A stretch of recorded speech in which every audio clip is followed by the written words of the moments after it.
नमस्ते, मेरा नाम है डॉक्टर अभिषेक चौधरी। मैंने एमडी मेडिसिन किया है और फिर DM in critical care medicine.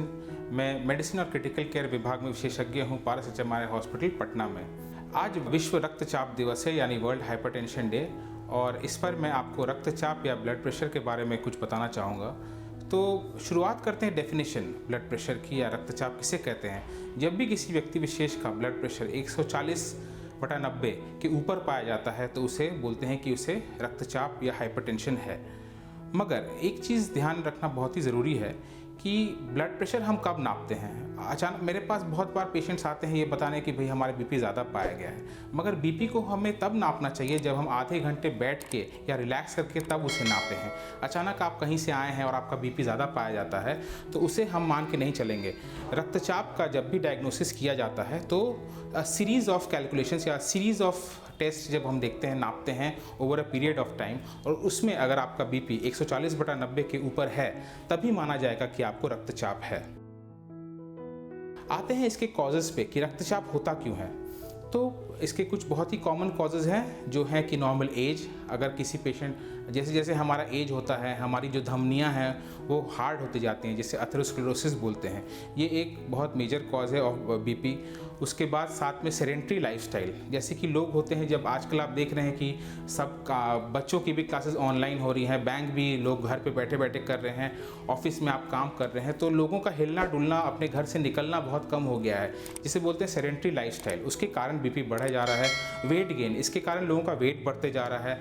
Alcohol intake, ठीक है, हाई फैट डाइट, ठीक है, आजकल आप देख रहे हैं लोग बाहर से ज़्यादा ऑर्डर करते हैं, तो इसके कारण भी लाइफस्टाइल जो डाइट होता है कम ख़राब होते जा रहा है। इंक्रीज सॉल्ट इंटेक, बाहर का जो खाने होते हैं उसमें सॉल्ट की मात्रा बहुत ज़्यादा होती है, जिसके कारण बीपी बढ़ने का एक बहुत बड़ा कारण है। आते हैं अब कॉजेज़ के बाद इसमें कॉम्प्लिकेशंस में। तो अगर आपका बीपी बहुत दिनों से बढ़ा हुआ है और आप इसे इग्नोर कर रहे हैं और आप इसका मैनेजमेंट नहीं कर रहे हैं या आप किसी डॉक्टर की सलाह नहीं ले रहे हैं तो क्या क्या कॉम्प्लिकेशन हो सकते हैं। आप देखते हैं अचानक लोग देखते हैं कि उन्हें स्ट्रोक हो गया, जो बहुत ही कॉमन है। स्ट्रोक भी दो तरह के होते हैं, एक होता है इश्केमिक स्ट्रोक जिसमें खून का बहाव कम जाता है, और दूसरा होता है हेमरेज, या जहाँ ब्लड वेसल के फटने से जो हेमरेज होता है, लकवा मारना, बहुत बड़ा कॉम्प्लिकेशन है अनडायग्नोस्ड हाई बीपी का। उसके बाद हार्ट का साइज़ बढ़ जाना, आप देखते हैं बहुत लोगों को हाइपरटेंशन जब होता है तो उनका हार्ट का साइज़ बढ़ जाता है, जिसे हम बोलते हैं लेफ्ट वेंट्रिकुलर हाइपरट्रोफी। उसके बाद होता है हार्ट फेलियर, बहुत लोगों में हार्ट फेलियर में चला जाता है क्योंकि उन्होंने कभी अपने बीपी को चेक नहीं किया, नॉर्मल कंट्रोल नहीं किया। किडनी डिजीजेस का एक बहुत बड़ा कारण है अनडायग्नोस्ड और अनकंट्रोल्ड बीपी। अब आते हैं हम अपने लास्ट टॉपिक पे, जो है कि थेरेपी। तो किसका इलाज किया जाए, किसका इलाज ना किया जाए। एक बात बताता हूँ कि एज अ डॉक्टर मेरे लिए एक गोली लिखना बहुत आसान है, मगर मैं गोली किसको लिखूं और कब लिखूं। तो अगर आपका बीपी रेगुलरली चेक करने के बाद एक हफ्ते के दौरान अगर बढ़ा हुआ आ रहा है तभी उनको इलाज के लिए लूँगा। और उसमें भी इलाज में आता है फार्माकोलॉजिक और नॉन फार्माकोलॉजिक। नॉन फार्माकोलॉजिक वो हुआ जिनको हम दवाइयों के बिना प्रयास करेंगे कि उनका बीपी को कंट्रोल करें। तो कैसे भाई, हम उनको एडवाइस करते हैं कि वो अपना वजन कम करें। अगर वो अल्कोहल इंटेक करते हैं तो उसे बंद करें या कम कर सकें। स्मोकिंग बिल्कुल बंद करें। एक अप्रोच है जिसे बोलते हैं डैश अप्रोच, DASH, यानी dietary approach to stop hypertension. उसमें आप अपने सारे एडिक्शंस को छोड़ दें। नंबर 2, आपका जो फैट इंटेक है और जो सॉल्ट इंटेक है उसको कम करें। डेली एक्सरसाइज करें, है ना, अपने सेडेंट्री लाइफस्टाइल से बाहर निकले।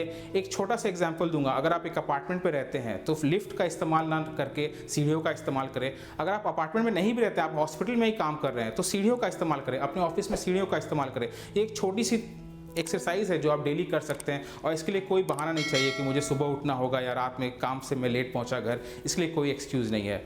और इसके बाद भी अगर कुछ दिनों के बाद भी अगर आपका बीपी नहीं कंट्रोल होता है तब होता है फार्माकोलॉजिक अप्रोच या फिर दवाइयाँ देना, जो कि हमारे पास बहुत सारी हैं और हम दे सकते हैं, मगर हाँ, बीपी को कंट्रोल करना बहुत ज़रूरी है। इसे ईजिली ना लें, ये एक बहुत ही सीरियस मैटर है।